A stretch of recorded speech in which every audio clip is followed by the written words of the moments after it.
کہ ادب کے کتنے انداز تھے۔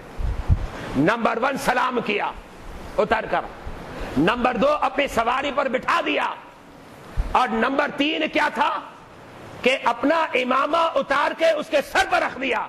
اور یہ میری اور آپ کی بات نہیں ہے، امامہ عربوں کی شان ہے، توجہ رکھیے گا۔ میرے آقا نے فرمایا امامہ عربوں کی شان ہے، عربوں کی عزت ہے، اگر عرب امامہ اتار دے تو اپنی عزت کو اتار دیں گے۔ آج کل کی طرح کے عربوں کی بات نہیں کر رہا میں، جن کے سروں پر امامہ نظر ہی نہیں آتا۔ آپ چلے جائے سعودیہ میں، آپ کو امامے میں کوئی نظر نہیں آئے گا، ہر ایک اپنے سر پر رومال رکھا ہوا ہے، ہر ایک جو ہے اپنے سر پر جو ہے رومال رکھا ہوا ہے۔ میرے آقا نے فرمایا امامہ یہ عربوں کی عزت ہے، یہ عربوں کی شان ہے۔ آج کے عربوں کی بات نہیں کرتا جو لال رومال اپنے سروں پر رکھ کر اپنے آپ کو مفتی عالم سمجھ بیٹھے ہیں۔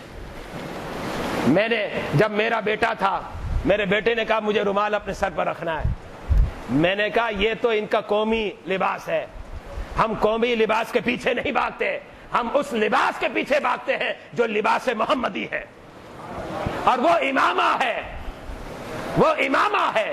میرے آقا نے فرما دیا عربوں کی شان امامہ ہے، اگر امامے کو اتار دے تو گویا انہوں نے اپنی عزت کو اتار دیا۔ اب مجھے ذرا بتائیں، جب عربوں کی نگاہ میں امامے کی اتنی اہمیت ہو تو کوئی اپنا امامہ اتار کے کسی کو دے دے، اس کا مطلب کیا ہے؟ ساری اپنی عزتیں قربان کر دی، کس قدر محبت کو نچھاور کر دیا۔ اب آپ کے ساتھ ایک شخص تھا، بعد میں ایک سوال کرتا ہے، پوچھتا ہے اے عبداللہ ابن عمر، بات سمجھ میں نہیں آئے، وہ تو کوئی دیہاتی تھا، انجان شخص تھا، اگر آپ اتر کر سلام کر دیتے تو یہ بھی کافی تھا، اسے آپ نے عزت دے دی، بس بات ہو گئی۔ لیکن آپ نے اپنی سواری پر بٹھایا اور اپنا امامہ اتار کے اس کے سر پر رکھ دیا، اس کی وجہ کیا ہے؟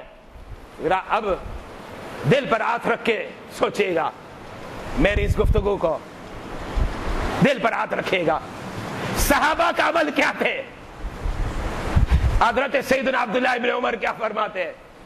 فرماتے ہیں میرا اس سے کوئی تعلق نہیں، اس سے مجھ پر کوئی احسان نہیں کیا، بات یہ ہے کہ اس کا باپ اور میرا باپ یہ آپس میں دوست تھے۔